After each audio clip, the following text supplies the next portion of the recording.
Kevin Harvick has been running at the finish of 81 consecutive NASCAR Sprint Cup races, the longest streak, and that streak is over. Hang on, folks. This is going to hurt. Keep it safe, keep it safe. Had all the look that a right front tire just went soft. Definitely a right front. Blew a right front. You feel so helpless. Thing just falls down and takes off straight to the wall, and there's nothing you can do. Harvick was running 12th. And this is the first caution of the night for an on-track incident. It answers the question, when will pit stops come? They'll come in about a lap or so. And while we were away, Dale Earnhardt Jr. took his car to the garage with engine trouble, unable to maintain NASCAR's minimum speed. Now, I know that didn't look like a big, so, well, he didn't hit it that hard. Folks, just remember what we've said all night. Going 200 mile an hour going off in that corner. Pit road is open. Steve. Well, Mike, for the Roush Fenway teammates, Matt Kenseth in the 17, Greg Biffle in the 16, they have the same problem. They both have gotten loose. They both are going to make the same adjustment. Air pressure for the 16 and the 17. Biffle has to back his car up a little bit. Let's go to Matt. Johnson said the changes they made on the last stop, it did not help his bigger issue, and then it really killed the car on exit, made it way too free. Big chassis adjustment. Dick. Jeff Gordon has been told the crew is going to get it done. They're going to get him out of the pits first. That's what's most important. So far, so good. There goes Gordon. Here comes the 17 on the outside.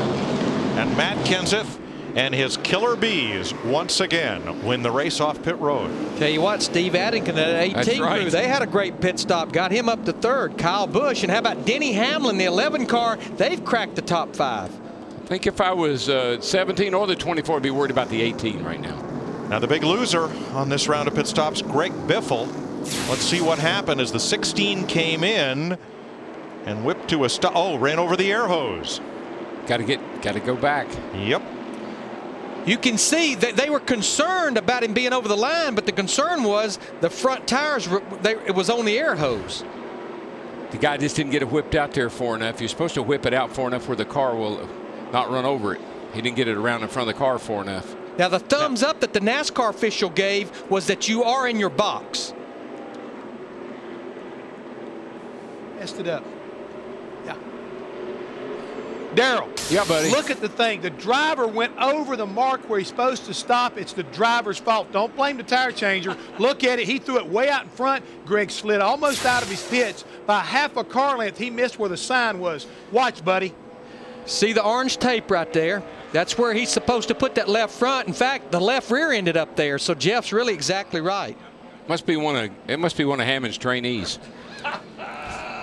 And you know, there's no one pitted in front of Biffle. He has the opening to the garage area just in front of him. Everybody's trying to beat the 17 out of the pit. Right. So you get in and get out as quick as you can. Good bit of speedy dry down on the racetrack. 40 laps to go. David Stremme did not pit. He's posted as the leader.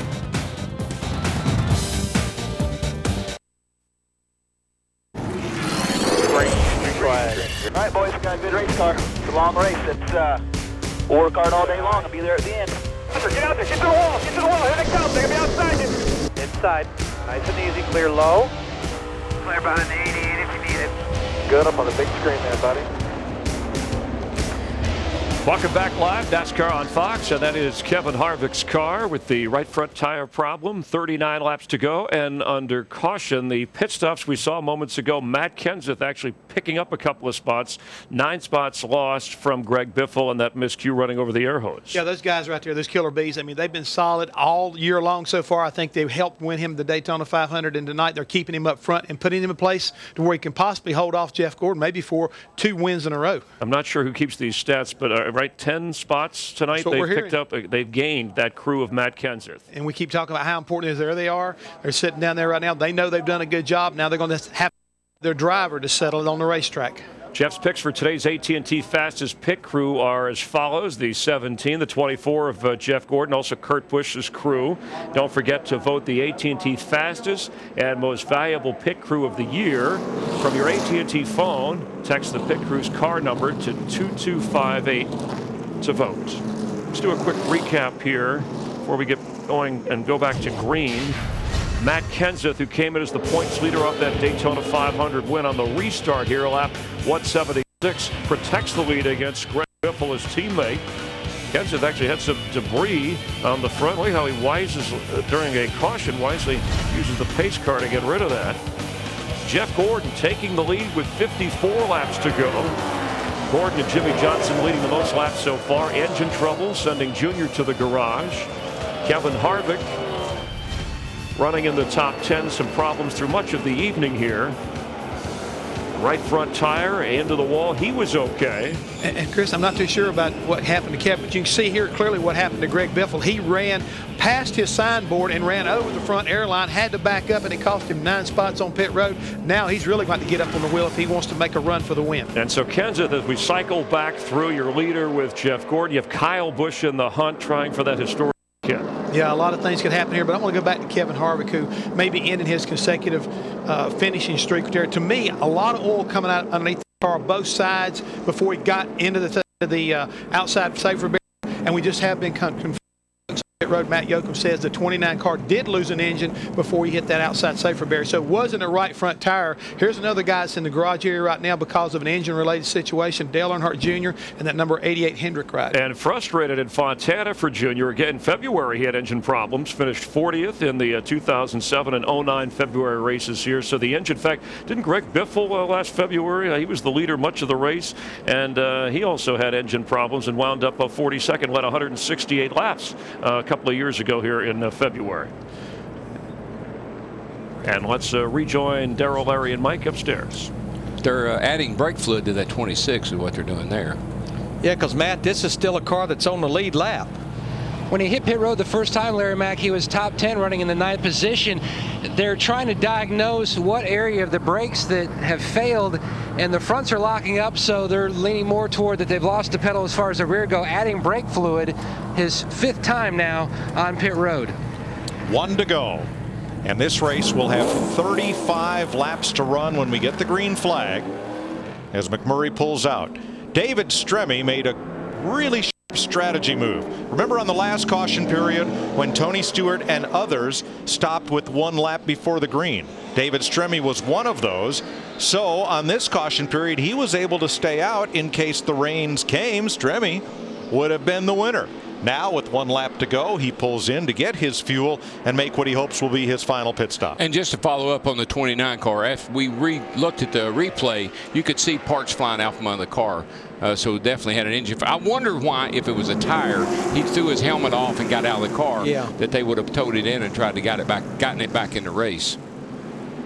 So the Auto Club 500 set to restart with just 35 laps to go.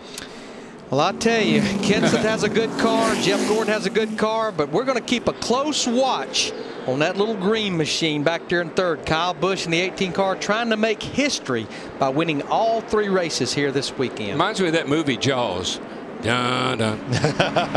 Dun, dun. That's funny because you remind a lot of people of the movie Jaws, starting with Cale Yarborough. I love it. I love it when you look back in the mirror and you say, now where did he come from? Right. This restart's going to be so important for all these cars because that's where Kenseth has been so strong getting out of the box on the restart. 16 cars on the lead lap for this restart. Next Sunday, Las Vegas. 2 weeks, Atlanta, as NASCAR on Fox rolls on. All right, let's get ready to go. 35 laps. They can make it from here on fuel. Let's see what happens as Matt Kenseth, Daytona 500 winner, brings them down for the restart.